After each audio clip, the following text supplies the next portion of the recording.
Hey guys, we are Ariel, Tori, and Austin, and welcome to This Is How We Mom, a real unfiltered podcast from three mom friends navigating motherhood, marriage, and life in our 30s. No fluff, no curated answers, just honest conversations and genuine reactions. Each episode, one of us brings a surprise topic to the pod, and the other two have no idea what's coming. We share our perspectives, our chaos, and our meltdown of the month, because with 6 kids under 4, there's always something wild to laugh or cry about. Expect candid mom talk, relatable stories, toddler drama, and plenty of humor. This is our outlet for surviving motherhood, and we'd love for you to join in on the ride. Cheers! Cheers! All right, well, we're back for another episode, and we're through our bios, so now everyone knows who we are. Thanks for sticking around. And thank you for all the support. I Yes, feel like I the agree. love and support that we have gotten has been more than we could imagine. Yeah. When we all started this, we literally said, if we can touch like one person, and more than one person has messaged all of us. So I think it's been a huge success already. Yeah, I was actually thinking maybe we would have like ourselves and our husbands watch it. So At least. I would say that we just definitely superseded my expectations. Absolutely. Like, you remember when Austin texted us and was like, oh my God, 4 days in and our dreams are already coming true. Like, Yes. you know, It's crazy. we just, Yeah. we kept our expectations low, and it's absolutely exceeded our expectations. So Yeah, high school teachers, family members, old friends, acquaintances, just like writing me randomly being like, this is the coolest thing. And then I just shared out my bio. And then my family, who I also didn't tell I was starting a podcast, they all started sharing it. And I was like, oh, how Yeah. fun. So thank you guys. Thank you. We do really appreciate it. It's going to keep us motivated to keep going. Yes, which we desperately needed, because at least 2 out of the 3 of us, I'm going to assume 3 out of the 3 of us, our day was wild. yeah, it's been It's been a rough week.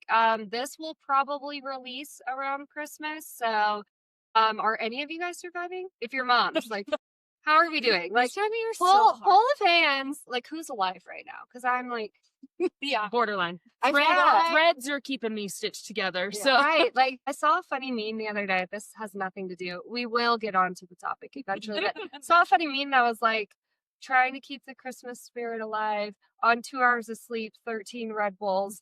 And it was just like so funny to me because, like, yeah, like you're just trying to be like so in it with the holidays and the kids. And with our kids at our ages right now, they just like, it's so fun. Christmas lights, presents, trees, everything's so fun, but it's so much work.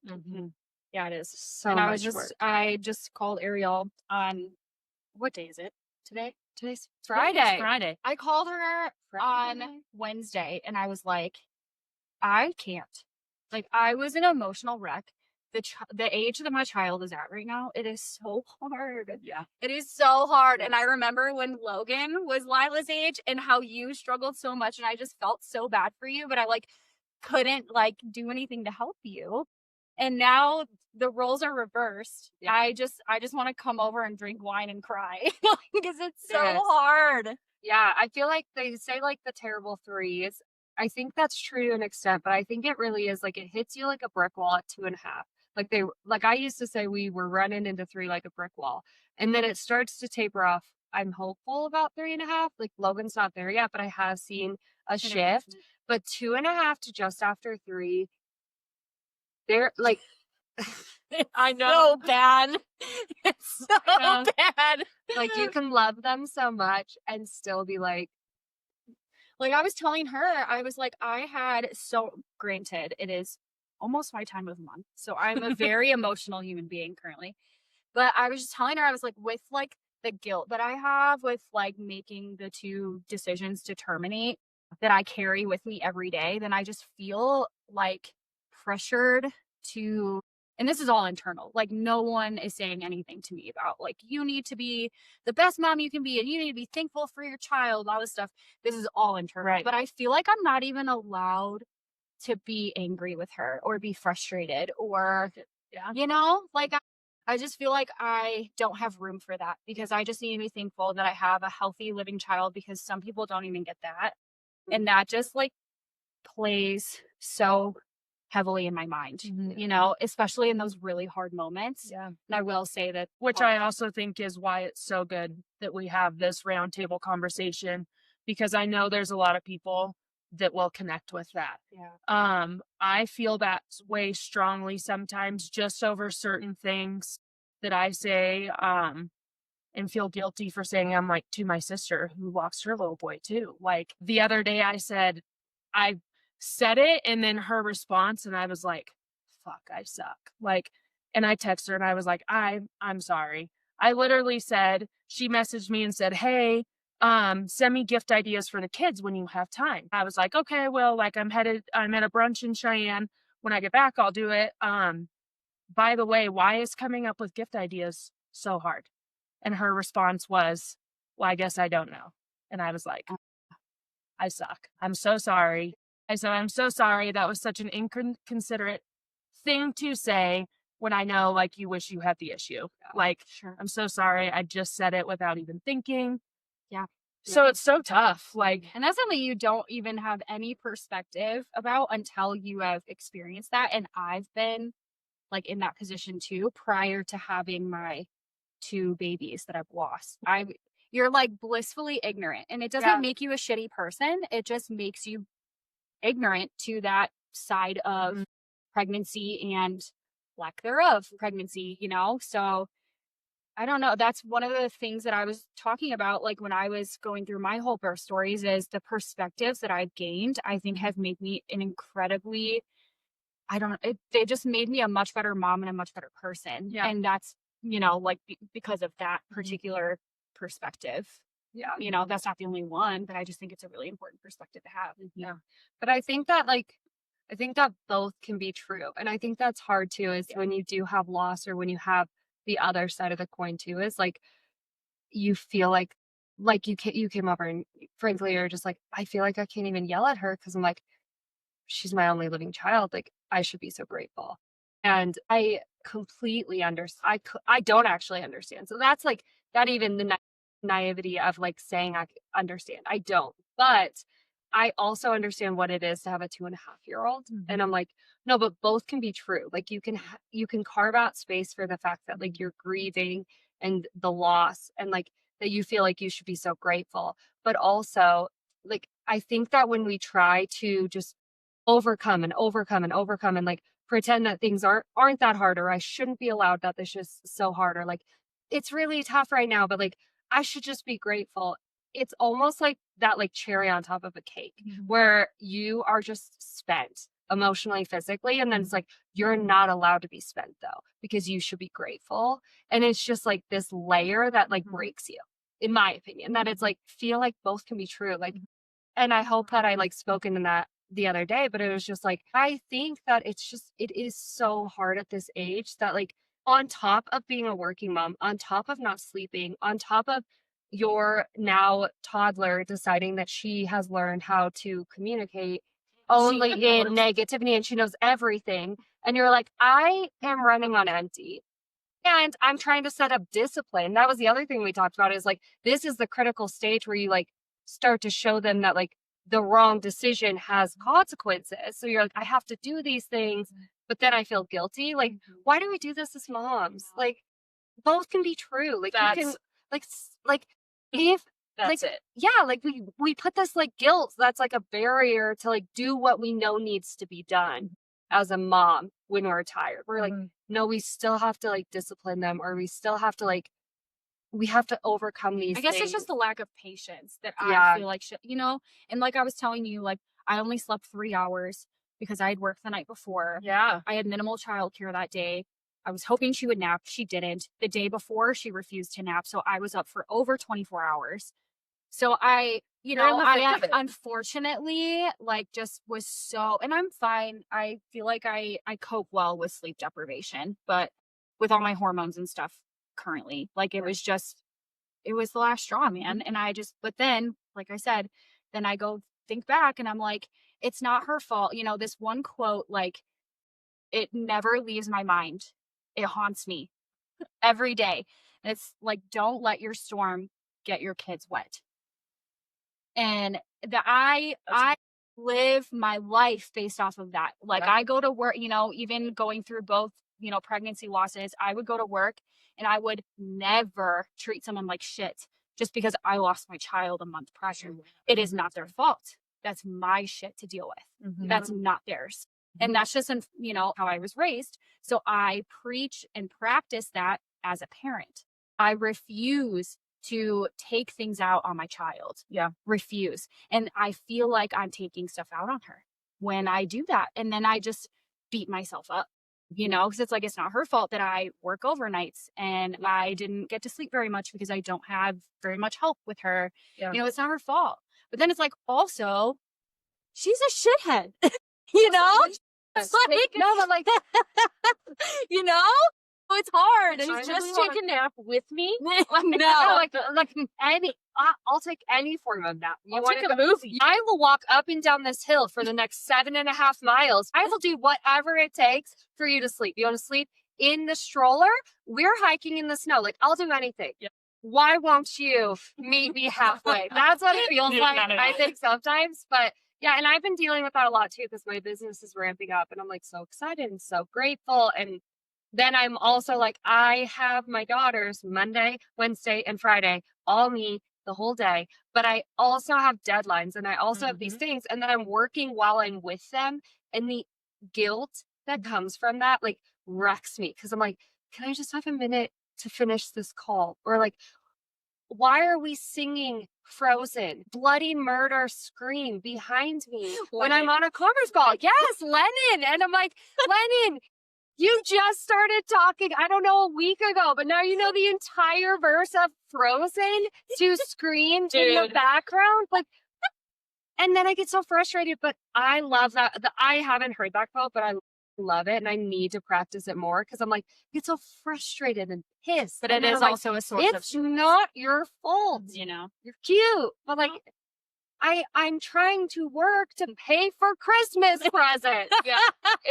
It's one of those things again, though. One, women are expected to work like we don't have kids. And we're expected to raise kids like we don't have to work. And we don't live in that time frame. So it is really hard. Someone told me the other day, jokingly, that there's 26 hours in a day. And I'm like, if only I could get 26 hours in a day, I might be able to get something done. No, I just need 13 where the kids are not awake. Some people say that everyone has the same 24 hours. Not You true. do not have children. Okay. So, No, not I true. also There's do want no to way. touch base on what Ariel said, though, which is two things can be true. We can be so grateful for our kids, and we can be vigorously frustrated at them as well. Yeah. I think it's kind of like when everyone's like, moms are infamous for saying, I can't wait until you have a kid, just so you know how you were. Yeah. Me either. And now I have 3 of them. So, Oh, yeah. thanks. I have 2 spitting images of exactly how I was. And thank you, Mom, for putting that in. I think And, like, mine is 100 times worse than me, and I don't know what. Because I ask my mom all the time, like, was I this sassy? Was I this busy? Was I this energetic? Was I this, like, You married? autonomous? I swear to God, my mom says all the time, she is like 10 times worse than you, Tori. And I You married don't. your husband. But my husband is So you- like, he's so quiet. Okay, and but like, did you know him at 12? no, I'm sure he was kind of a shithead. I don't Speaking of which, know, but I feel like maybe speaking of which, 12-year-old Luke. getting into the meltdown of the month, I want everyone to know why my child melted down I'm this ready. last month and a half because I wouldn't let her have a Coors Light. she literally Mom win. and I have never so back up. It was 7:30 in the morning. Luke had already left for work. She's like already whiny. I don't know what's going on. And I'm really big into like, I want her to use her words and tell me what she needs so that I can understand her because her crying and whining does not do anything for her. So I'm like, Lila girl, what is wrong? Are you hungry? Are you thirsty? What can I help you with?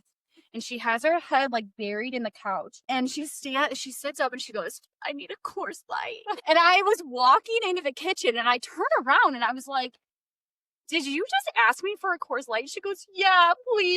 Yeah. I'm like, those words have never come out of my mouth ever. So I think it's my husband's fault. both of you guys drink hard alcohol though. Like maybe TMI, but like neither of you are just such We big have Coors Coors Light. Lights in the fridge, but like they're For never my consumed. husband. Like, That's so, funny. so then I was like, Lila, like, you know, she knows that like alcohol is for moms and dads, like not for little girls. So I'll say like, no, I said, no, baby, Coors Light is alcohol. That's beer. Like, that's not for you. And she goes, Lila need alcohol. And I'm like, oh, has it been a hard week? She goes, yeah. And she starts crying. And I'm like, what is happening right now? It is Tuesday at 7:30. What the fuck? It's 7:30 a.m. All I'm telling you is keep her away from our Montessori preschool I for know. a couple I'm days. telling you. Because you're getting kicked out for sure with that statement. Reason number 120 why we're going to get kicked out of our Montessori childcare. Oh my gosh. So Plug. yeah, Logan was on a kick.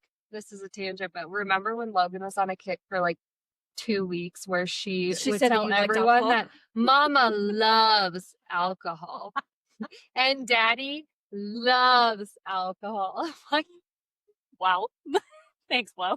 Just there is nobody more honest I know. than like a toddler or a drunk person. that's not even honest. No, that's not even honest. So you're just making shit up now. Okay, I mean, no, you're probably not wrong. I do like a good drink, but I thought it was so funny the way she said it. But She you also was like, can get by. the way she said it, I was like, I need to take a couple weeks off. She thinks I'm a drunk.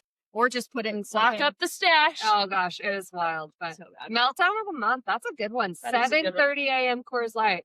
If your 2.5-year-old has not freaked out about 7:30 a.m. Coors Light, you haven't parented yet. You are not a real Do you want to go parent. next, or do you want me to go next? I have two pretty good ones. My 3-year-old Truett, he's just, I'm waiting for you to call me when Lenny gets to his level because that second child, man, I was expecting to have better. Like I have a list in my phone. Anyways. And his biggest meltdown that I kept track of was we were eating lunch one day, chips and peanut butter and jelly, and he was done, but he had like a decent amount of peanut butter and jelly left. So I told him to put it on his plate and put it on the counter, leave it for later. And he got very upset that I asked him to put his sandwich back on the plate and ultimately like threw it at me and was like, no, you take it. And I'm like, bro. Oh my God. Put it back. When they throw things at you, dude, I can't. Like, And I was like a really big, with Riggs and Truett, they didn't really stand a chance. Like part of, I think Riggs's sensory issue comes from me because I never, if he was dirty in his high chair, I was wiping him down before he finished. They never threw food off their high chair. Like I was pretty no, I don't have time for this. I don't want my dog to have people food, none of that. And so with them, like they don't stand a chance. So when he throws it, I'm like, jelly of all things, jelly. And I live in an old farmhouse that has carpet everywhere but my kitchen. So if you're throwing a jelly sandwich at me, you better my go live in living your room kitchen better be hitting my leather couch. It's gonna be there for a while. So I'm like, one of those things where you like try not to rage. For sure. And you want to teach them the lesson. So like I try really hard, like, no, that's not how we act. I will give you your sandwich back and you will walk it with your plate to the counter and put it where it goes. You're not going to waste this food. You're going to be hungry in 2 hours. I want you to have a snack. But wasting food too drives me nuts. That's a tough one. It's a very tough That's a tough one. But I also grew up in a time where, like, I remember my grandparents were like, no, you finish everything up. You Like, sat at the table and I don't finished think it. that that's an appropriate Same. way to go about it personally. I don't, because maybe your kid is just like going through a phase where, like, you know, like our appetites like wax and wane too. So I try to keep that in mind too. You want to teach them also- how to balance it. Right. But then also, I don't know, stop being a dick. Like, you know, like I work hard to pay for this food, dude. But I also like, my mom and I have talked about this because I have taken the approach of like, I want you to snack, so I want you to learn how to regulate. Like I was very much a kid that ate because I was bored. Never caught up with me back then because our metabolisms are so great. I still am very much a bored eater. So I want my kids to learn how to like manage that. Yeah, eat, but then you don't need like a full meal. You don't need the full portions that like us as Americans have learned are portions when they're not, you know? But my mom also approached me the other time where she's like, I know a friend who has kids your age that completely took snacking away. Unless it was like fruit or veggies, they took snacking away. And I'm like, So they would eat. I don't know though. Like that's a tough one that's too. really 'cause hard. I do hate.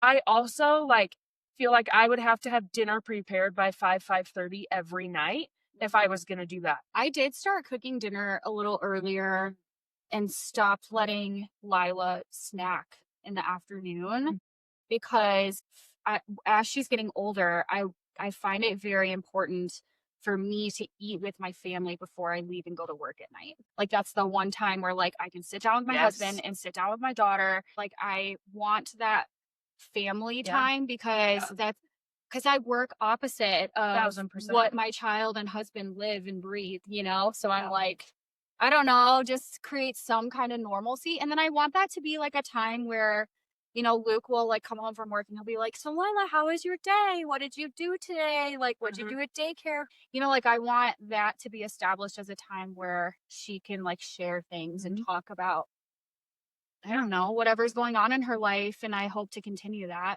Also normalcy though, like when you talk about like your hormones and everything being out of whack for your body. Night shift is rough on bodies. Like it's rough on like I'm probably gonna die when I'm like 45. No, but it's honestly, but like I remember I as a CNA worked nights for like one summer at a nursing home. And that's hard because you want an energy drink at 2:00 in the morning. and that's exactly And you what want I to do. eat at 2:00 in the morning. Yeah. Okay, my 4-year-old's tangent. Oh yeah. And this has not really been a big meltdown, but it's happened 3 nights in a row. And I can't not talk about it because it's just too funny. He is just learning so much in school. He told his teacher the other day he wished he could go to school every day. I love that for him. He is thriving in school, which makes my heart so happy. But his big thing, 3 nights in a row now, he said to me when he's dog-ass tired trying to go to bed, like won't go to bed, we're watching the NFR, but like needs to go to bed, says, Mom, I can't see my eyes. And I'm like, buddy, I can't see mine either because you're looking at them. And I'm like, how? I don't even know. Have you asked him to elaborate on that? Like, last night, he said, he's laying on the floor, almost asleep. He's like, Mom, I can't see my eyes. See, look. And he's just looking. oh my God. I'm like, dude. And this kid, you guys, is smart. Like, I'm not saying I birthed a genius, but this kid, he's just smart. When it comes to all things, like, when we went to the Christmas parade, he literally was like, well, Mom, I know the Grinch is in a costume. Well, don't say that about Santa. And he didn't. But I'm like, I'm also an elf on the shelf, Mom. Are you? I am. I can't do it. I can't do it. This half of the table is not an elf. Have you guys ever watched Kylie Kelsey's episode on how like their elf M&M-y is their name? It's long, but this does that freaks. Is like a base. I can't remember her exact words, but it's a lazy basic ass elf is what she says. And I'm like, I don't have high expectations for mine either. But like, this is the first year that I'm like, I have to do it again because he's really buying into it. Like, he's like, Mom, I wonder where Clark's going to be this tomorrow night. And like all of this stuff. It's amazing. Okay, my question though is, okay, off topic, but kind of still on topic. What are you going to do when your children not only realize that Santa's not real, but your elf is being moved by you and Jason? That's what I'm wondering. First off, let's clarify. It's just you. Jason does not move the elf. Got it. He told me he would not fail epically this weekend while I was gone, but Jason does not move the elf. He's moving it this weekend. Is he weirded out by it or he just refuses to partake? He's asleep. He's solidly the first or second one asleep in my household, and I have 3 kids, so he's always asleep. This year, he tried to be like, what about a second elf for Riggs and Trua? And I'm like, I don't think I can commit to that. I barely. Sounds like a great idea. It took a little bit for me to commit to the first one elf. Clark. And then a second elf. I'm like, I don't know if I want to commit to that because he's like, well, we're going to have to get a girl elf for Lainey. No, I don't think we are. Negative. No. I think one elf is okay. And that threat works. And I'm like, bro, Clark's watching you. We have an elf. and it sits in the tree for 25. You know what? I think someone gifted us an elf as well, and it's in Lila's closet, and I think it's going to end up in the garbage. Oh, so I'm a ours, piece of shit. I'm not. doing it. Ours is just a hunting elf. And I That's thought it was cute. So I just threw it in the tree. It's been in the tree for 2 And I months think now. that version of it's okay. Our elf is not high maintenance. Once in a while, it does some pretty cool shit. Like Clark had Monster Jam in the bathtub the other I day. saw a post Yeah. of that. That's cool. And that's like as wild as it gets. I have a printer, so we print off like covering sheets and brings them back with them from the North Pole. Very simple things. Yeah. Still can't do it. Because I think you can really get carried away. Oh, This year, I would like to say successfully, I've not woken up once in the middle of the night and been like, fuck, I got to move the elf. That happened a lot last year. And it worked last year because Riggs you were barely going knew. through a lot. Riggs barely knew. As she's Lainey also wasn't really moving the elf. sleeping. And But- she's commuting. To, Yeah. Lady and Denver. Austin are moving the elf. Because she's been up all. But the other question, I'd never really thought of like the elf. The one question I have this year, Jason loves the Santa Claus movies. Okay. Riggs, I feel like, is fully smart enough. He's going to start asking why Santa Claus is this kid's dad in the movie. And I'm like, do we have to quit watching these movies? That's valid. Yeah. I'm like, what is my answer going to be? Because I don't know yet, but I'm sure I'm going to have to come up with some crazy I mean, answer. you could say like And they're wrong. just in the movies, there's Right. they're the This is like the pretend dad's like it's a Santa. Grinch. Right. This is pretend. But like the real Santa Claus is no one's dad. No. Right. You And know? Santa Claus for the parades and stuff is real. Like you can't, his facial hair is full on, like he works on that year round and grows it out. So Yeah. like there's that, like there's no like pulling on a beard to see anything.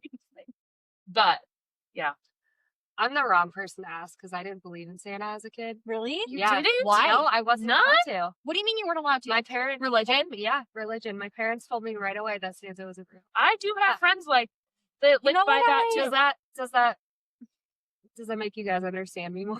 They didn't want us to feel like they were like constantly lying to us. That was part of it. And then they wanted to make the focus religious all the time. Sure. But the hardest thing was like when we were in school, all these kids would believe in Santa and we were told over and over and over. So then it was like we were having to lie to the kids about Santa. And that's what got me is like even grandma would give us Santa gifts and we didn't want to hurt grandma's feelings. So we had to pretend for grandma. And I thought that was kind of like, and I talked to my parents about it. So if they watch this, I don't think they'll be offended, but I thought that was kind of like passing the buck to the child to have to pretend compared to the parent. So it really hurt my feelings when I was a kid because I just wanted to believe like everyone else believed. Sure. But I will say that I am, as a very religious person, I do put Jesus and his birthday first. So like if you ask Logan, she's big on like counting down birthdays or figuring out birthdays. So she's like, Mama just had her birthday. Next birthday is Jesus's birthday. Then Dada's birthday. Then Lenny's birthday. Then my birthday. And so like we talk all about how Christmas is Jesus's birthday. Yeah. And we do the Advent calendar that is like faith-based where we read scripture each night and all these things. So that is the focus. But we do talk about how similar to how mommy and daddy give gifts, Santa flies around and gives all of little kids gifts. And it's so exciting. And so like we're all in on Santa I think that's for that reason. Is Yeah. I do think that it was like it was something I innately remember. And for me, I'm like, what is the harm? I also, if we're going to be really frank here, we lie to our kids about everything. Like, honestly, like, we don't have any snacks in our cabinet today because we have dinner in 20 minutes. Like, The park's closed. yes, Oh.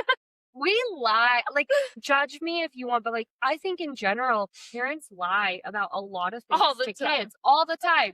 So like, I could never wrap my head around how that was the thing you didn't want to lie about when then you told me that TV didn't work after 6. Like these type of things that I'm like at 13, I was like, oh, internet doesn't work after 6 p.m., but Santa's not real. Like, you've been lying to me This since place birth. sucks.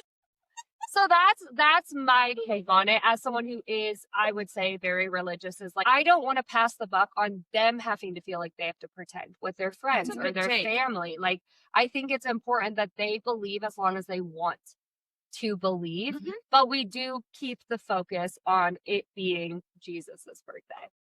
I guess I don't know how we got It's here. your turn to tell your meltdown. Oh, okay, perfect. My meltdown of the month, I would say, is the fact that, so you were talking recently about you coming into your monthly cycle. I just got off of mine. Logan's like really big on coming into the bathroom with me, which I think is really It's that age. just normal. I'll just Yeah. clarify it's that age. And so I'm like, Logan, Yeah. but when you're on your period, let's be frank here, why? I need a little bit of space, just like 2 minutes to put a tampon in my, like, come on. So anyways, I don't get that. So both of them are in there, and Right. Logan insists, and she calls them tampons, like she's French.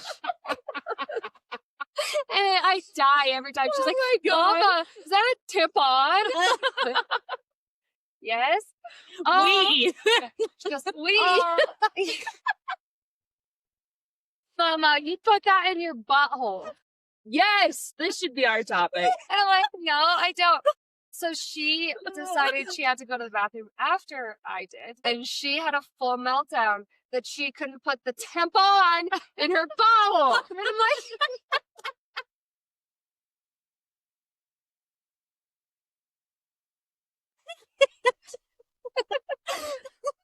Yeah. I'm crying. I'm crying. I was waiting for this moment to come, but I'm crying. Lenny's just standing in the door like, Mama pee, Mama poop. Like, she's just also, like, at this point in time, both my daughters, my 2 dogs, we're all in the bathroom as I'm just trying to change my tampon. And I'm like, For an overstimulated mom who just needs a minute. yeah, so Logan literally freaked, lost it, got off the toilet, That's a good bawling, dumped the tampons out, ran out of the bathroom. And she said, you don't let me do. Oh God. So me and Lenny stayed in the bathroom for a couple of minutes just to let her cool down. Just give her a minute. It was clearly her time of the month, too. What I find so funny is going through this period where they just want to know everything. And Uh-huh. there's so many studies that show that if you like tell your children what your private parts names are called, actually, they're much less likely to be sexually assaulted. Because if someone is like, you know, touching them where they're not supposed to touch them, they'll be like, why are you touching my, you know, blank, Sure. whatever. You know, if they call it actually a vagina, like this person's going to be like, okay, that's weird. This kid knows way too much. So I tell Lila what they are, but now she runs around and tells everyone they have a penis. Mhm. Yeah. Zora, you have a penis. You have a penis. You have a penis. I'm like, no, ma'am, I'm a girl. She goes, oh, have a vagina? I'm like, yes, ma'am, I have a vagina. She goes, I have a vagina too. That's good, though, because I am the same way. I feel strongly the same way. Like, I think there's going to come a time where you get a phone call at school and it's going to be like, hey, your kid was talking about penises. And it's like, well, I think it's really important. I really do. I stand firmly on that as well. We are, though, in the time where, like, Riggs has a big pee-pee. Truett has a little pee-pee. We're always comparing. Oh no. They compare that young. Comparing bathtubs, you know, we're comparing. But we're also, like, every time I go to the bathroom, Mom, you have to pee or poop. Yeah. I know. I'm You there pee too. out of your butt? Yeah. Well, no. No, I don't, actually. Thank you. Thanks for asking.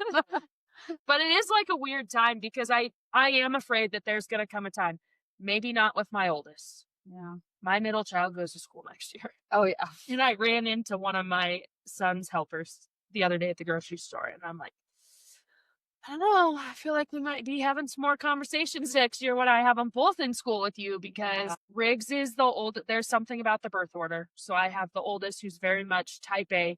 He loves school, great student, all things, makes friends. Truett very much is the second child where he gives a few less fucks about anything. And he's just more blunt. Like he just says how it is. And so I know there's going to come a time, but I stand firm on that too. Like, they need to know what it is from a young age. Right. What's You wrong. need to know that nobody touches you there. Nobody. I agree. Yes. Well, but Like- it's happening at 5, 6, 7, No. 8 years old. So they're like, why are you introducing this maybe at this age? And this is a controversial probably topic, but I'm like, because the age, like the critical age right now of like child pornography is like 6 Mhm.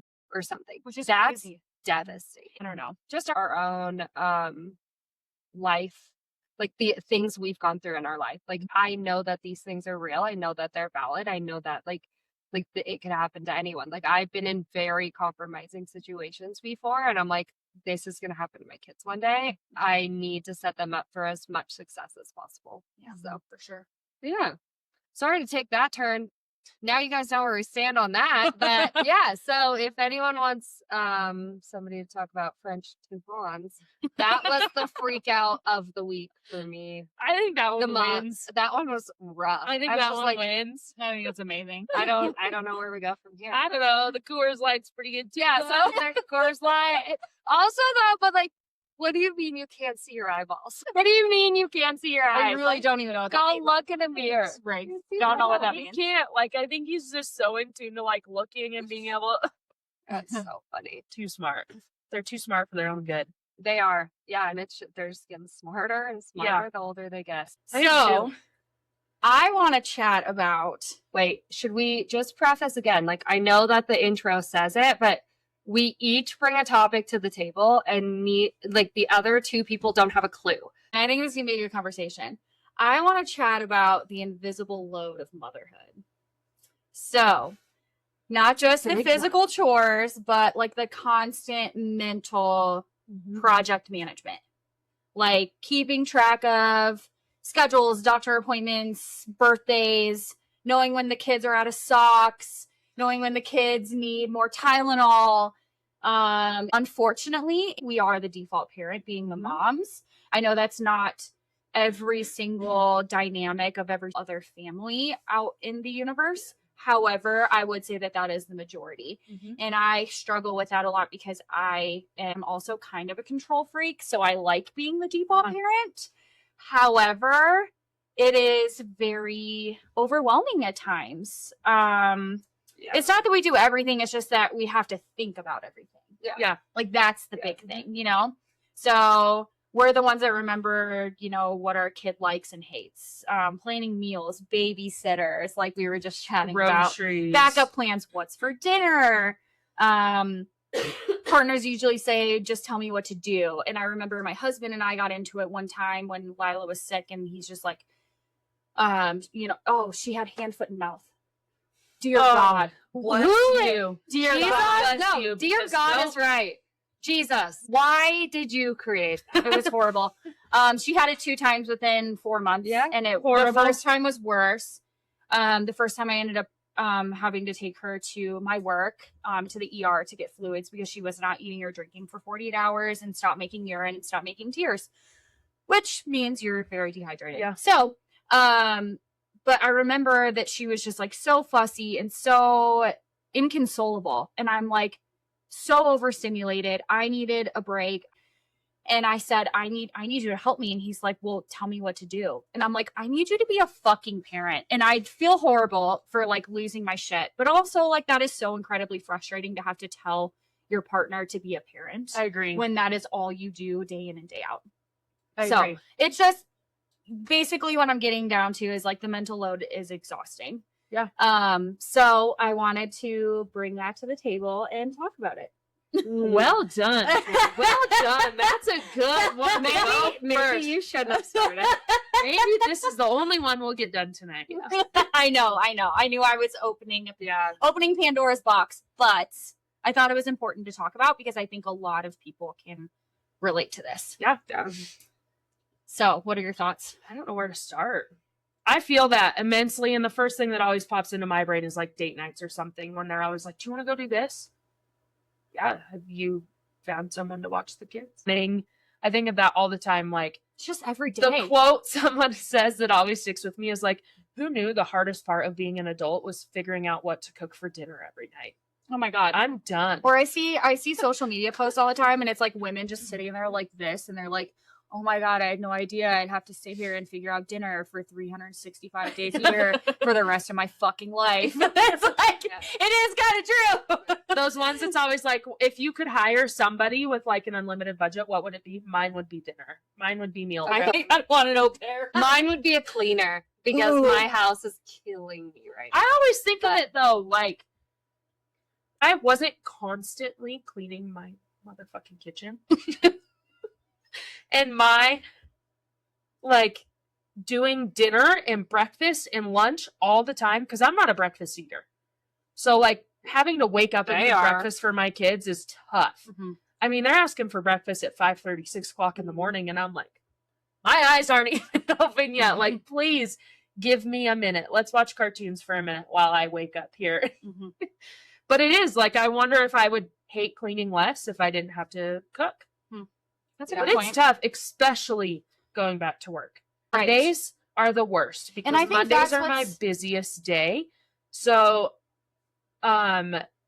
finding something to eat on a Monday that's not always takeout, Mhm. because there's a guilt as a mom of giving your kids too much takeout, which is like too easy sometimes not to. Like, but I think that's what's hardest about the mental load is, like you've been saying for the last couple episodes, is that we are expected to mother like we don't have jobs and work like we don't have children. Mhm. And we have to do both. And then not only that, but we are the primary parent. Mhm. We take on the majority of the mental load.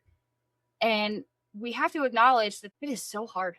And Yeah. so I never understood what overstimulated meant until I became a mom to a toddler who has 2 jobs. Yeah, I feel like I've got like 48 hours crammed into 24 hours every single day in my brain. And I think that's when I like spiral, is it's just like, okay, well, I have 3 websites, 2 social media calendars. The girls have to go back to the dentist. Have you ever even thought about the fact that they go to the dentist every 6 months? Like these type of things that I'm just like Logan just sized up in a shoe size. I just took care of all the Christmas gifts. It's just like all this stuff where it's like, and then you want to ask me what we should do for dinner. And that's what like you gets want to me. go out? Where should we go? No, like literally you'll be like, oh, What's for dinner? you're at your mom's doing hats right now. What do you want for dinner? That's like the constant thing. And we've been in like drag out fights before where it's like, what do you want for dinner? And I literally text back and was like, I just don't want to decide. Right. What do I want for dinner? Food, substance. I don't give a fuck if I could just come home to dinner. Mhm. And that sounds bad. And like, I'm not trying to like bash the significant other at all, but it's just like when you're there at the spent level and you do have all these other things, and it's like, well, what do you want for dinner? Knowing that you're not home yet, it's just like, just figure it out. I just think we need to acknowledge the fact that we, all 3 of us, still live the normal, like trad wife. yeah, like we live the normal lifestyle that's been going on for generations, right? Like we have our children primarily, Mhm. and we maintain a household primarily, right? We cook primarily, but we also have, some of us, multiple jobs. So I just think that not only taking on the mental load of maintaining a household, like I'm the one that does all the grocery shopping. Mhm. So I grocery shop. Mhm. I take my child to the grocery store, sometimes before I work a night shift, get all the food for a week, go home, put it all away, get my child down for a nap, hopefully. and then I go to work all night. And then I come home in the morning and I still coordinate every day that my child needs to be taken care of after I get off work. I coordinate what's happening. Every morning, my husband asks me, where's Lila going? That is constantly an issue in my head all the time. So it's not just the stress of what our mothers and grandmothers and great grandmothers have had to take on, but it's now our generation having to take on the stress of full-time jobs. Yeah. Too. And I think that's something to, like you said, 90s moms were built different. I don't disagree with you at all because my mom did something very similar. I just feel like we need to like pat ourselves on the back. We're Yeah, built because different. it's fucking hard. I feel like all the topics we want to talk about are so heavy. I know. But mine is the weight of the postpartum bounce back that the world expects. Yeah. I mean that in the like invisible weight that moms carry, but also like the physical appearance that people expect of moms. Mhm. I did bounce back after my first. I was amazed at how quick I was like, damn, I don't even look pregnant anymore, you Mhm. know? And then after my third, I was so swollen and like borderline the postpartum preeclampsia for so long that like it took me weeks. I still had shoes that barely fit me when Lainey was transferred to Denver. Like it was wild. Yeah. But there's a heavy weight within that postpartum bounce back that I know I carry mentally. When they say it takes 2 years after each pregnancy for your hormones to like balance back out and for things to figure their shit out. And I'm like, man, I'm 3 kids deep and haven't had 2 years to myself.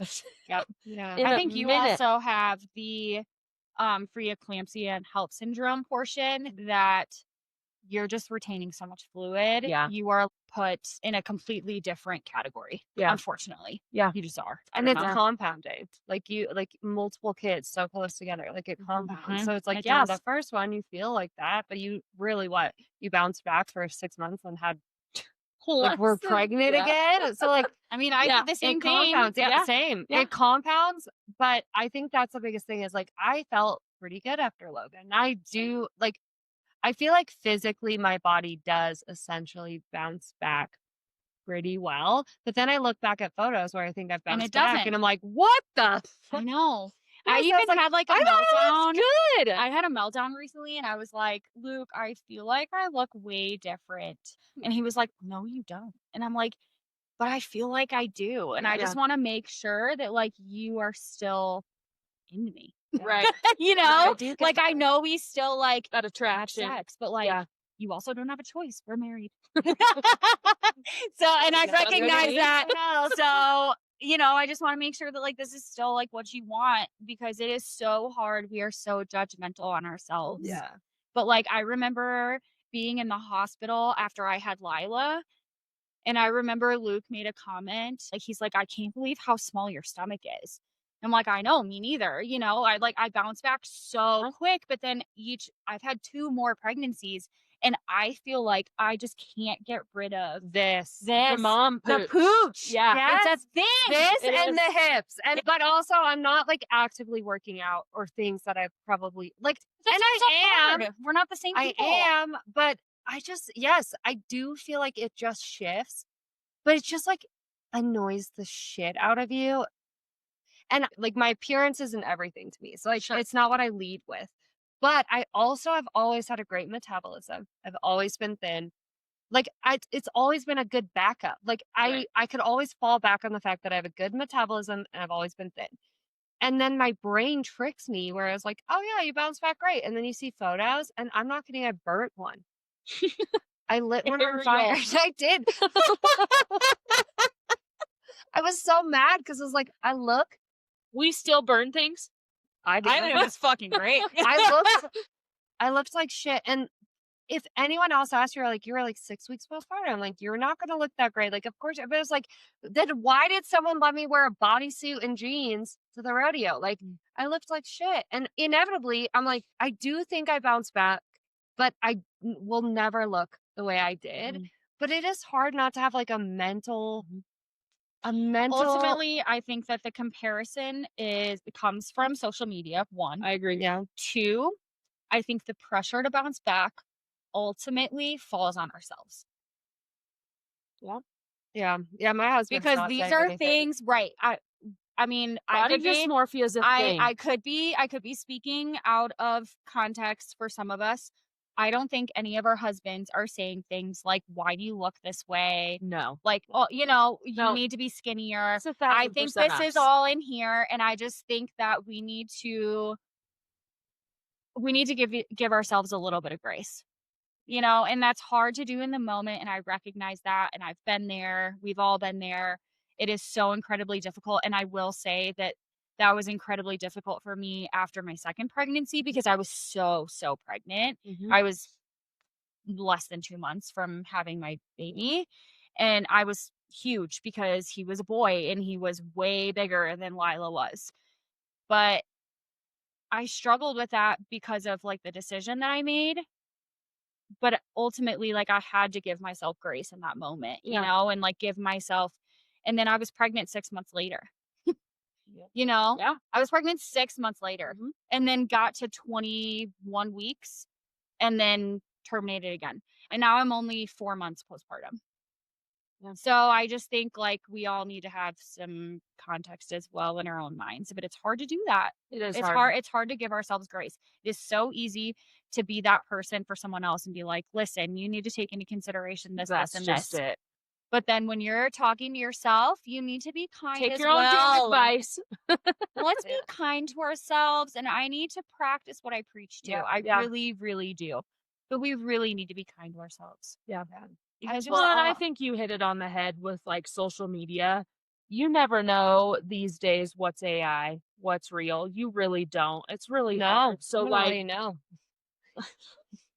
I know how it works. I know how to edit I could make you look like a supermodel. I know that most of what you see is fake. yeah, Doesn't make me feel better. No, but I do know. it's not No, any 'cause it's harder in in your your face. brain. Yeah, it's not any, like, easier to transition your brain. But I just remember thinking personally, like, yeah, I walked out with Riggs and left with Riggs being like, even myself, I think, was a little shocked at how quick Yeah. I looked like I because didn't at have a that point, baby. it's all uterus. I hadn't gained weight with my pregnancy like some people did. I was like, man, this is great. He came early, so, like, I didn't have the, like, last 5 weeks of weight gain, you know, that people get. And then Truett, kind of the same thing, like, I just experienced not having appetites, you know, bounce back. I was took a little bit longer, but I had the C-section, so, like, my brain was okay with all of this. I embraced it. I really did. Like, I postpartum, I embrace my body and my curves more than I have my entire life. Like, I embrace that I just had a kid and I feel comfortable putting on a bodysuit and jeans. I've never been someone that You know what I comfortable in will my say body. though, that it is something that is like instinctually attractive to men that they have curves because that means that their body can bear birthing a child. That goes way back. I've always Like, said Men are attracted to I that. have been built with a body to birth kids. I've always had wider hips. I've always said I'm thicker boned, like I'm bigger boned, and I am. If you stand me next to my mom and my sister, I am built and I am thicker boned like my dad's side of the family. Yeah. Which is okay. Doesn't make it any less hard that I have a mom and a sister that are like 120 pounds soaking wet. Yeah. Where No, like it is a mind fuck. it really is. Like, so I think that postpartum bounce back image that women carry, like, I mean, But as a caveat, like I was saying, once your body changes, I think that it's almost more attractive to some men. And I will say that, like, Luke and I had that conversation that, like, I had a really, really hard time when I was pregnant with Lila because I've always, like, I used to lift weights religiously. I was jacked when I was just I getting married, 1,000% believe when I was with I Luke, like see it. when Luke and I started dating. Yeah. After we got married, like I was in the gym 5 to 6 days a week. That was my therapy. And I loved being strong. I didn't mind looking strong. I didn't mind looking like I had muscles. I liked it. And I struggled a lot when I got pregnant with Lila, my body changing and I had no control over it. And it sounds fucked up because I'm not obsessed with my appearance at all. But it was just I could curate my appearance to like how I wanted myself to look all the time. Yeah. And then I'm pregnant and my body's changing at an exponential rate and I have no control over it whatsoever and I just have to let it ride. Like I felt so unattractive. I felt like almost like not myself, you know? And I remember I brought that up when I was pregnant with her and he was just like, "Tori, stop. Like you need to stop. Like you're pregnant, you know?" And I'm just like, "Okay, I don't give a fuck." Like there's a lot of stuff that you go through in your first pregnancy that people don't talk about too. You know, Well, yeah. there's a lot of like unexpected changes. And then afterwards, I brought that up again. I'm just like, I still feel like I look different. Mhm. And he's like, I will say that like I find you more attractive now than I did before because you have my child. Yeah. So if you want to feel like shit about yourself, I think also there comes Yeah. positives out of it too. Yeah. I don't know. I also do think you are pregnant with your first child and you one day wake up and feel fucking pregnant Mm-hmm. where you didn't look it or feel it before. Mm-hmm. And it is a big mental battle. Mhm. Like you go from being like really having to like accept the fact, right? Like you have to accept the fact that you're pregnant. You have to remember that you're pregnant. You're not feeling kicks. You don't know what to look for. All of this. Mhm. You're 20 weeks. You're halfway pregnant. For a lot of people, barely even looking pregnant. No, I didn't look pregnant until like 34 weeks. Yeah. Like, and then, With and either not of them. feeling anything until later. Like, you have to accept the fact. And then you just one day wake up and you're like, whoa, Oh fuck. hey there, baby. I thrived when I was pregnant in the sense that like it didn't bother me at all. Same. After pregnancy, that's when it like got me. Mostly with the second, looking back at photos, because like you said, it's always been a controllable. I can control what I look like at any given time. That's my opinion. Like I've always been able to. Mhm. Which is honestly, other people out there could be like, "Fuck you, Ariel," but that has been me. I've been able to control if I want to look a certain way, I can. Mhm. Then I had babies, and then I got to the second, and it's like I want to control it now, and I'm just fucking tired. You have less time, I'm just tired, right? Less I everything. I less can't- time, less I energy. can't do all of the things that I was doing before, and I honestly was just like way easier before too. Mhm. Like you had to work half as hard, you had to do it half as much, and it's just hard for me because I'm like, I just don't ever want to let myself go. For sure. And that sounds bad, but it's No, like I see so it's many not. people who just like maybe they don't mean to, but like it looks like or it feels like even in the past that they let themselves go and it's like I'm not going to be that mom. I'm not going to be that mom. Same. And then I'm like, well, fuck. Am I letting I'm myself that go? mom because I'm exhausted. I can't do it. Like I can't get up at 3 to work out to start work at 4. Like There I is a light can't. at the end of the tunnel, I feel though, and I talked about I talked about this with one of my coworkers who's a PA, and she asked me. I went out with some of my coworkers one night, and it was super hot in the bar that we were in, and I always wear long sleeves at work. Like I always wear long sleeves underneath my scrubs. Germs. I just also don't I want do. to. I also the don't want to dental hear office. people comment on Oh, yeah. tattoos. I usually get it from the older generation, the boomers, and I don't want to fucking hear it. So I cover my tattoos, and so I ended up taking off my jacket, and I just had a pink top on. And this PA was like, "Where do you work out?" And I'm like, "Oh, Gina, that's so nice." I'm like, I barely work out anymore. Like I can't. And she's like, "Well, how old's your daughter?" And I was like, "She's 2.5." And she's like, "You know what? I had to take a hiatus from working out for a while." She's like, "It sucks. I can tell that you like to work out, like you have the muscle, but unfortunately, being a mom right now has to be your priority. Not unfortunately, but Yeah. that has to be your priority right now. And I commend you for doing that. But later in life, like she's like, it gets better. Yeah. Your kids go to school." She's like, "As soon as my kids got in school, I made a little bit of time for myself, not as much as I used to." She's like, "Now my kids are grown." She's like, "Now I have too much time on my hands and I feel like I don't even know what to do with myself." You You miss know? those stages, and Yeah. you have to remember that it's just a phase. So it's going to get better. yes. It's hard to think that all the time. It is. But I don't know. It will. No, It I will get agree. And I've easier. had someone say something very similar to me because I'm a very much a person. I don't like working out at 10 o'clock at night. No, I'm but a, do I'm I? a night worker. But do I want to be up at 3 o'clock in the morning so No. I have time to work out and then get ready and physically be presentable to be a sales consultant to go do my job? Absolutely fucking not. No, that's like 2 extra hours of sleep. No, so there is a hard balance where it's like, okay, like we're just gonna have to accept it. We're gonna let it ride, Mhm. and then we're gonna when it turns a page, like we're gonna be okay.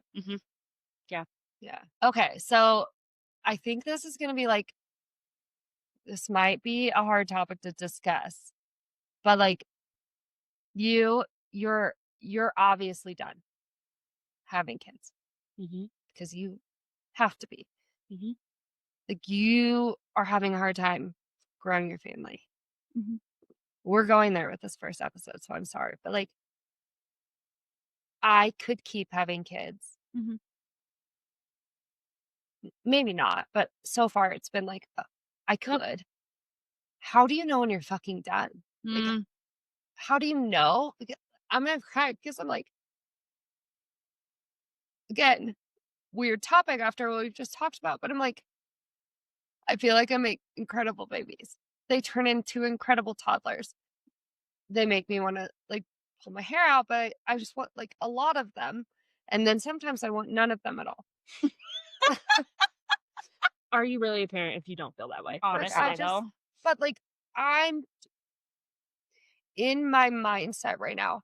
We would be choosing to be done. Mhm. It'd be our choice. We would be choosing to stop bringing kids into this world, even though we are, in my mind, perfectly capable to Mhm. bring kids into this world. And more good people Why? need to have babies. Right. Why am I choosing to be done?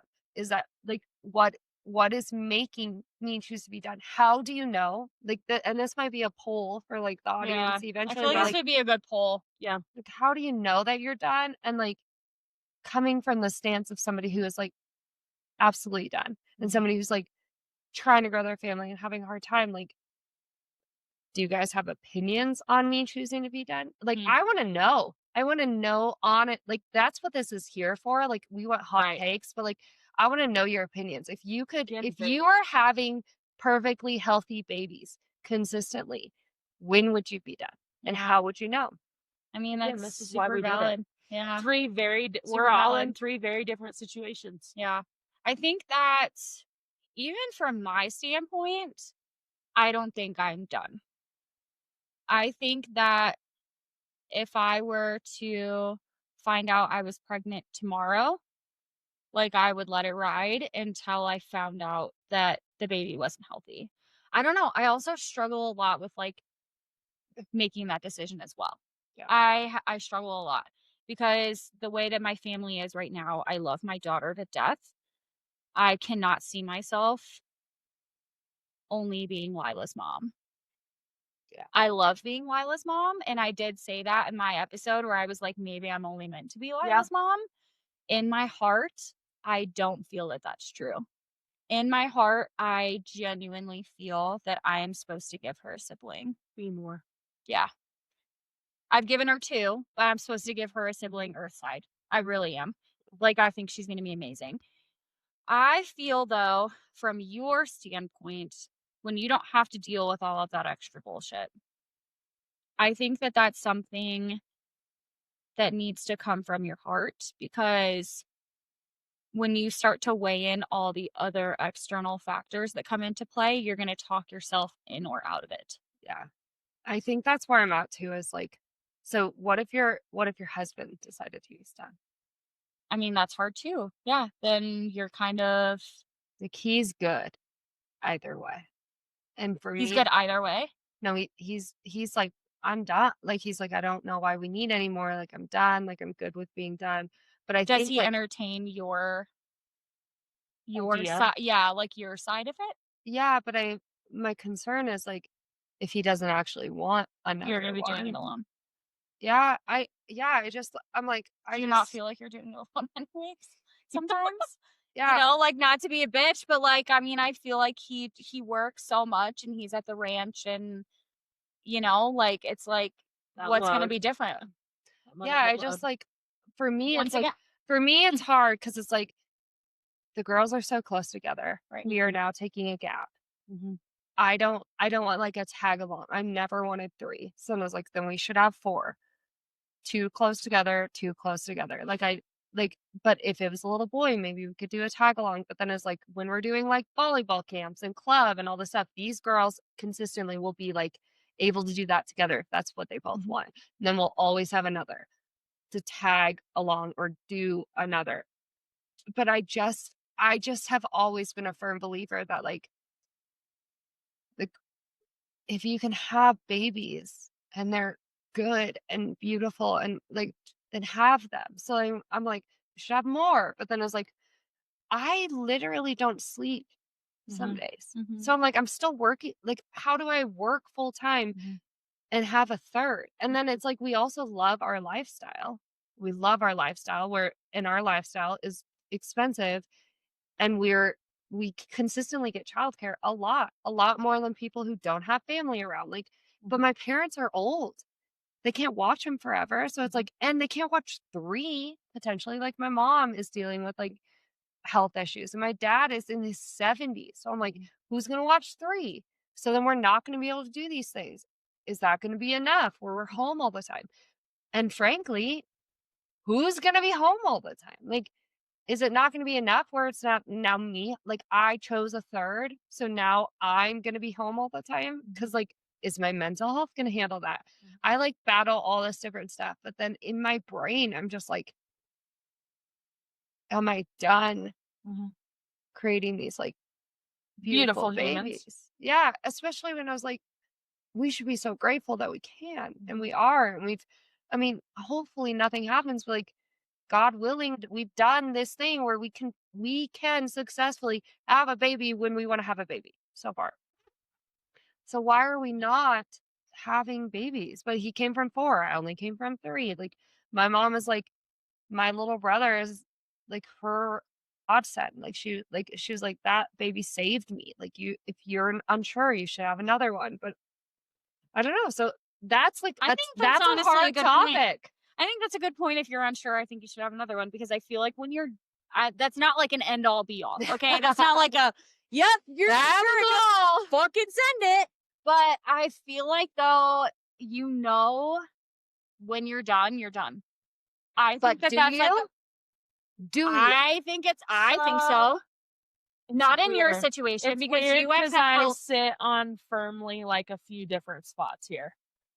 So, when you go in and you like approach your doctor about having like your tubes tied or anything like that, they ask you and make sure you're not feeling pressured into it. They make sure that it's firmly a decision that you stand on, because I don't know how like the hospitals in Colorado do it, but like the hospitals in Nebraska, they now remove your tubes. It's not a tube tie that can be reversed. It's because you can still It's a tube get pregnant removal. Tube. So to me, in my brain, it's very permanent. And even when I was pregnant with Lainey, I always was very much like, no, Jason can go get the vasectomy. Like, I've birthed 3 kids. An in-out procedure for you. Get over it. Yeah, very much shit all the time. I had been approached about it when I was pregnant with Lainey, and we were starting to see signs of maybe like my pregnancy going south, right? About, am I going to have my tubes tied? And I couldn't even fathom. Like, I was actually kind of pissed off at the people who brought it up to me, because I was like, I just feel like that's really unfair. Like, I don't want to think about it. My entire life, I've wanted 12 kids, 10 kids. I'm at 3. I'm not done yet. Up until my body shuts down, I have pregnancies people dream about. I carry babies, and then it's just like one day I go into my appointments and I'm starting to show signs of being sick, and then I get sick. Like, so up until not being able to carry them to term, I have really good pregnancies. I was already hooked up to magnesium when I had been approached about it again by a doctor. And I remember being like, God, I'm going to cry too. Ariel started the tears. Sorry. Jason had just gotten there. And I remember them asking me about it. And I just remember starting to cry.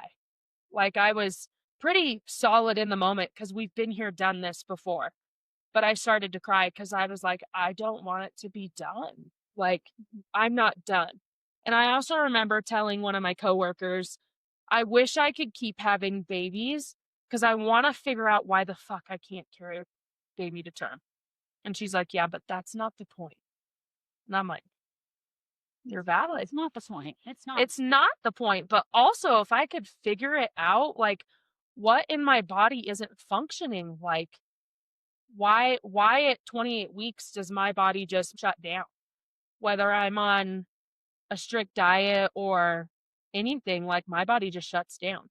And I think that's where America falls behind in like the medical abilities that we have. I think other places are further ahead.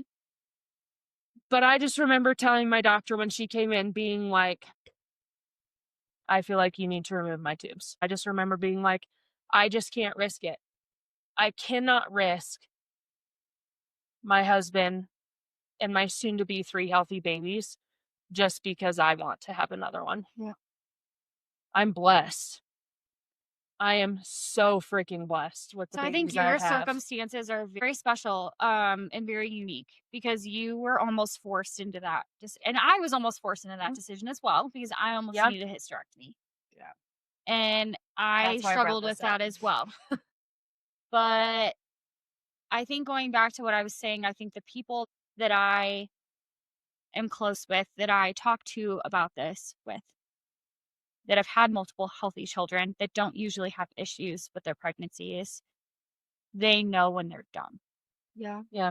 You know. I Let me know because I'm in this place right now where That's I just also, don't I did kind of know. lead into that a little bit. One, I tell people all the time, I was forced into this decision, but I also very consciously said, no, this Sure. needs to be done. Sure. Yeah. I need to live. You're also Because making that decision vasectomies for your are child. not 100% right. Like, Yeah. we all see the people who get a vasectomy and have babies and end up pregnant.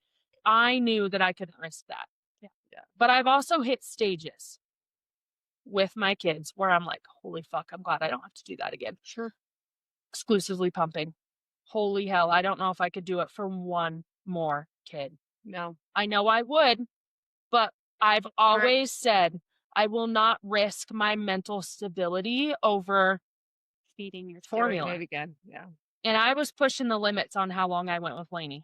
I really was. Like, We did 8. I was a mass overproducer, which I think is such a bonus, but I do think it has its cons as much as someone who can't produce. And I was able to give milk to other people who needed it and all of that, but I constantly was washing pump parts, bagging milk, freezing milk, Yeah. like all of the things.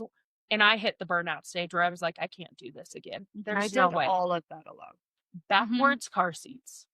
I don't ever want to do it again. Lainey's going to be 2 in August, and I am chomping at the bit because in Nebraska, it's a state law. They have to stay backwards until 2. Let's go. But I'm ready. I was like, Lila's still backwards. Is she? I give you so many props. You want to know why? So many You props. want to know why? It's Because I take care of kids that are in car seats. I get it. I get it. that are in car accidents. The people And who Lila, say, Lila's so small, Mhm. so that also scares me. And they just do not have the strength in their necks. They say don't. to do it at 4. They say to wait till 4. And I get it. But then I see my long Lila still pukes. She still pukes in the car. Yeah. And I think it's mostly because she faces backwards. And I still don't give a fuck. I still do not give a fuck. My kids, I love you so much. That is my Because I hill get it. that I will die on. I'm into She it. is going to face backwards until I am ready for her to not face backwards. And I'm I into it. Don't give a love fuck. that. I'm ready to because turn Lennon tomorrow. I've never, That's her friend. I've never been able to like disagree with someone who leaves their kids Sure. backwards. Sure. And No, I I don't just disagree. like It's exhausting. part of the like whole farming lifestyle is like if we're driving to my in-laws that are a mile away and all of that, they're not in car seats anyway. So then that kind of wrecks them. Yeah, we Right? Like, I know. you know, Like, because I say if too- we're going up to the ranch, we don't have car seats. Yeah. We're going down to town, put your butt in we're the not car going to seat. grandma and grandpa's house. You Yes. need to be buckled in. But it is hard. It Like, is. Well, Logan right now, she's big on being like, Lenny faced the way I do. It's constant, all drive. And I was like, no, honestly, I wouldn't have flipped Logan. Even with how tall she was, I wanted to face her backwards.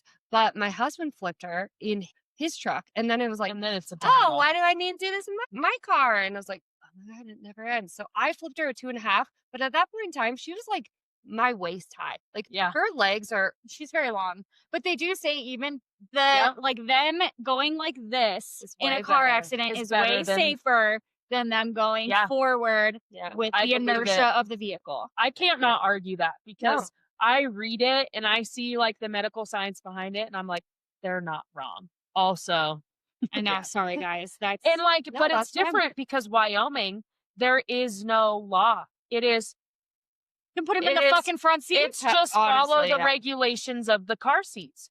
So when your car seat regulations are met, it's up to you on what you want to do. That's So there's interesting. there's so many different things. Like, Yeah. but that's one, like, I don't know, backwards car seats. I know there's a million other ones like that have just hit me where I'm like, yeah, I'm done.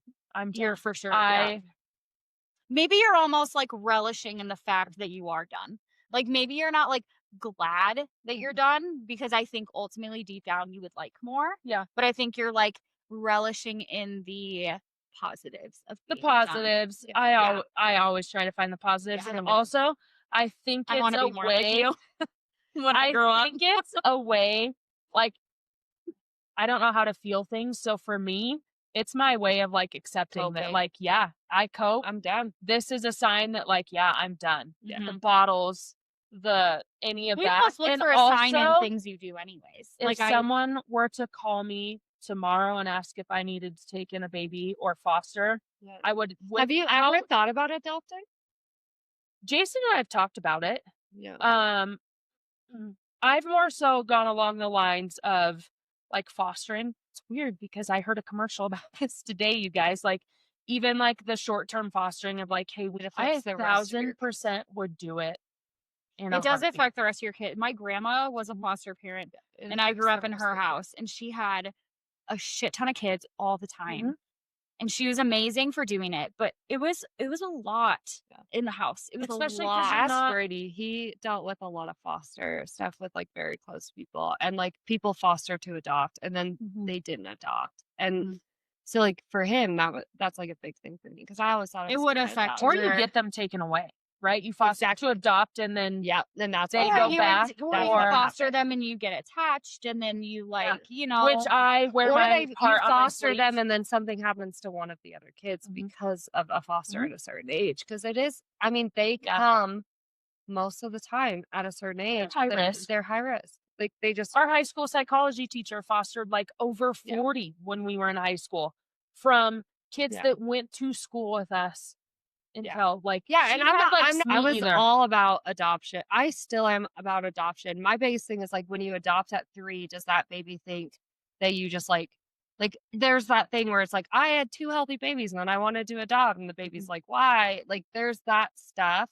I have always been pro adoption. For me, the biggest thing is like, am I ready to stop growing my family or not? I don't know. I don't know. Like everyone's like, you'll know when you're done. I don't know if you know. And I would love feedback on that. And then I wanted to know your guys' feedback for like you, where you are done, whether you're ready to be or not. And then you're actively trying, you would love to keep growing your family. So it's like, I'm also what are very your apprehensive. opinions? What are your opinions on me choosing to be done? You know what? My opinions on you, if you decide that you're done, I will respect whatever decision that you feel is right for your family. You guys are too good. Well, here's the thing is I'm not gonna be like, wow, Ariel, you piece of shit. Like you make these healthy, beautiful babies and you're not making more. I would never feel that way because your family is your choice and my family is my choice and Austin's family is her choice. And I love your children. Would I love another one of your children? 110%. Yeah. Would I love it if you only had Logan and Lennon? Yes. Yeah. I love them. They're wonderful humans. I just feel like our situations, they're parallel, but they're separate. They're so different. They're so separate. And I want you guys to do what's best for your family. I've also like I'd love to know what's best for my family. So would I. Anyone can tell me. So anyone want to let me know what's best always for my said family? like jokingly, again, defense mechanism, whatever. I laugh because it's also really hard as moms and working wives to accept the fact of the expense of raising another one. Like babies are expensive when you think of a normal, regular health plan. 24 hours in the hospital, birth, get to go home, all of that. You tack on the NICU and like the flights in the ambulances and blood tests and all of that, and you have multi-million-dollar babies. And then what was the number? I can't even remember the number of what it costs to raise a kid in today's world up until age like 18, Ooh, I don't which even is know. like close to $250,000. None of us make that in a year. If So how are we supposed to do it for the kids? If I want Yeah. them to play club volleyball in Colorado, it's $80,000 each kid. Is what it Yeah. feels like. I'm like, It's unreal. And I never want to tell my kids no. right. I never want to tell my kids you Right. can't have that experience So because I that's why can't I'm like, afford we that. should And I'm- stop. Because then those guys get as much as they need to get if we stop. But then my parents figured it out. They did. They gave us always everything we figure it out. ever wanted with all three of them. All right. Well, that's enough wisdom for one day. Go hydrate, call your mom, and hug your babies. And hey, give yourself a little grace while you're at it. Catch us next time. Same place, same chaos. See you later.